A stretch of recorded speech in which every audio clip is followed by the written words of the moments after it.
वंदे पुरुषोत्तमम। परम दयाल श्री ठाकुर अनुकूल चंद्र जी को भक्त अपने ज्ञान, गंभीर्य एवं अपने विश्वास के अनुरूप अलग अलग संगास देकर ठाकुर जी को अलंकृत करना, विभूषित करना, ये भक्त लोगों का काम ही है। जो भी पुरुषोत्तम आए उनके अनंत नाम भक्त के द्वारा दिया गया। भक्त ने उसी रूप का दर्शन किया या भक्त ने उसी रूप का अनुसरण किया, उसी रूप का स्मरण किया। ठीक इसी प्रकार से परम दयाल को किसी ने वैज्ञानिक कहा, श्रेष्ठतम वैज्ञानिक। किसी ने परम दयाल से ठाकुर जी को दार्शनिक कहा, एक श्रेष्ठ दार्शनिक कहा। वैज्ञानिक कहने का अर्थ क्यों है? क्योंकि परम दयाल का बचपन से ही हर वस्तु की विशेष ज्ञान, उसको रूट मीनिंग जानने का बड़ा इच्छा होता था। कोई भी पौधे देखते थे, उखाड़ करके उनके रूट को देखते थे और अपने आप को प्रश्न करते थे, ये रूट ही क्यों अंदर नीचे जा रहा है, ये क्यों नहीं ऊपर जा रहा है। ऊपर एक पौधा हो रहा है, नीचे इनका जड़ जा रहा है। ऐसे जो अनेक घटनाएं ठाकुर जी स्वयं उसको जानने का प्रयास कर रहे हैं। कोई बीज को तोड़ करके अंदर क्या है ये देखना, और हर समय कोई भी शब्द है, वो शब्द की उत्पत्ति कैसे हुई उस चीज को जानना। अर्थात वैज्ञानिक दृष्टिकोण से भरे हुए जो श्रेष्ठतम पुरुष आते हैं वो कभी भी चमत्कार या अंधविश्वास पे विश्वास नहीं करते हैं।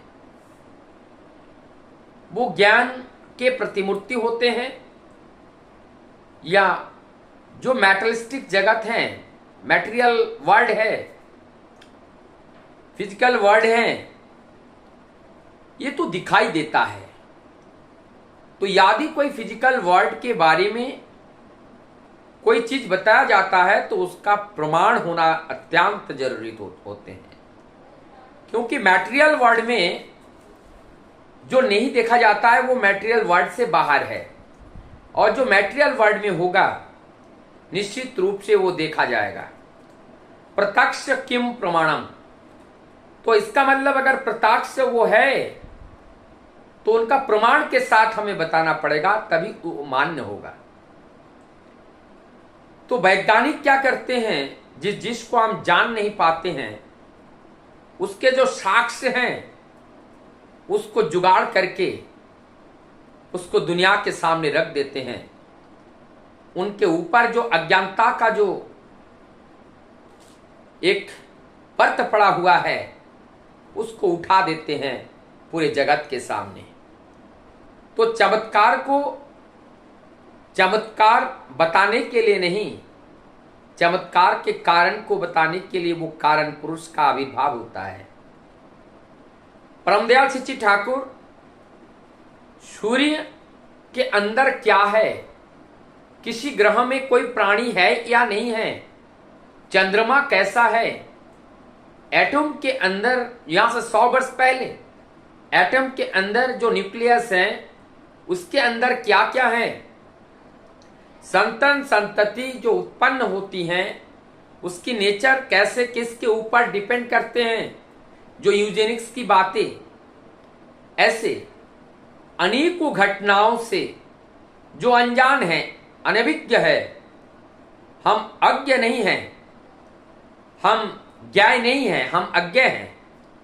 जिससे हम अज्ञ हैं, हम जानते नहीं हैं, अननोन है, उस अननोन चीज को ज्ञाय बनाया जाता है, नोन बनाए जाते हैं। ये पुरुषोत्तम का काम है। तो परम दयाल से ठाकुर जी आकर के ऐसे बहुत सारे मिल्की वे, गैलेक्सीज, इसके बारे में ठाकुर जी चर्चा कर रहे हैं। आप कल्पना कीजिए तो कि ये जियोग्राफिकल वर्ड, एस्ट्रोलॉजिकल वर्ड, इसके बारे में जो चर्चा कर रहे हैं, और चर्चा ठीक ऐसे मानो वो इसी के बड़े विद्वान हैं, और ऐसा लगता है कि स्वयं आंखों देखी हाल हम सबसे बोल रहे हैं। जब जेनेटिक्स की बातें करते हैं तो बड़े बड़े जेनेटिक्स के जो लोग बैठे होते हैं रिसर्च के, जब ठाकुर जी बोलते हैं, उन्होंने अपना जीवन बिता दिया उसको रिसर्च करने में, ठाकुर जी जिस बात को बताते हैं ऐसा लगता है ये वैज्ञानिकों से भी श्रेष्ठ वैज्ञानिक है, इन्होंने स्वयं रिसर्च करके हमें बता रहे हैं। कैसे संभव है ये विचित्रता, कैसे संभव है? ये एकमात्र संभव है कि वो हर जगह वो विद्यमान है, हर जगह वो गोचर हैं, सर्व गोचर हैं, वो सब गोचर हैं, उनके आंख से दूर नहीं है, उनके दृष्टि से कोई भी दूर नहीं है, सब उनके दृष्टि के अंतर्गत है, और वो सब कुछ दिख पा रहे हैं, वो सब कुछ जान पा रहे हैं, इसलिए वो सर्वज्ञ हैं, वो सर्वज्ञानी हैं, उनके लिए कोई भी चीज अनजाना नहीं है। और केवल जो अनजाना का भान किया जाता है वो हम लोगों को समझाने के लिए, हम लोगों को बताने के लिए, इसके अलावा दूसरा और कुछ भी नहीं है।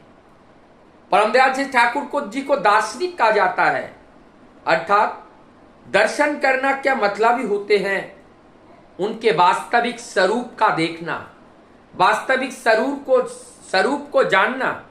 जब हम वास्तविक स्वरूप जान जाते हैं तो निश्चित रूप से हमारे अंदर कोई भी विकृतियां, प्रवृत्तियों की चंचलता ये नहीं होती हैं। हम एक पुरुष हैं, एक मात्र जाति हमारे सामने से जा रही है, यदि हमारे पास दर्शन है और वो साम्य दर्शन, दर्शन माने वास्तव स्वरूप का दर्शन, तो नारी नहीं दिखेगा, हमें ऐसे लगेगा वो एक आत्मा जा रही है, वो एक आत्मा है, हमारी दृष्टि उस आत्मा में रहेगी। जैसे हमारे अंदर एक आत्मा है वैसे उनके अंदर आत्मा है, हमारी दृष्टि उनकी रूप रंग को नहीं निहारेगी, उनके केवल मूल स्वरूप के ऊपर हमारा दृष्टि जाएगा। और जब मूल स्वरूप को देखते हैं तब वही वास्तव दर्शन होते हैं। या इसीलिए परमदयाल श्री ठाकुर जब पुरुषोत्तम के रूप में धरा पर आते हैं उनको दृष्टा पुरुष कहते हैं, क्योंकि वो वास्तविक स्वरूप का दर्शन करते हैं। उन्होंने सब चीज को सर्वज्ञ हैं, वो सर्वज्ञानी हैं, सर्वबुद्धिमता है, और सभी में सबों में वो श्रेष्ठ है।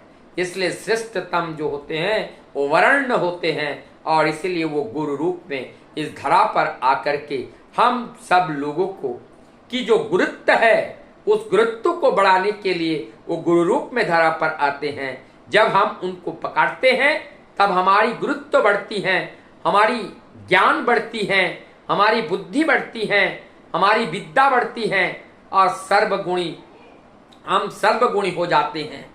और धीरे धीरे उन्हीं के शरण को पकड़ करके जब हम चलते हैं, उनके अंदर विद्यमान दैवीय जो गुण होते हैं, सारे दैवीय गुण से हम भी सुशोभित हो जाते हैं, हम भी अलंकारित हो जाते हैं, और हमारा जो बोलना, देखना, सुनना, सारे स्वभाव में परिवर्तन आ जाते हैं। That means completely transformation in our life before and present. ये स्पष्ट रूप से दिखता है कि मैं पहले क्या था, अब मैं क्या हूं। ये परिवर्तन केवल सतगुरु जो सर्वज्ञ होते हैं और सदगुरु के रूप में जब आते हैं, उनको जब जीवन में हम गुरु रूप में धारण करते हैं, तब हमारे जीवन में इस तरह से अंतर जगत की विकास होती है, और जिस ज्ञान से उस परम सत्य को हम जान पाते हैं। वंदे पुरुषोत्तम।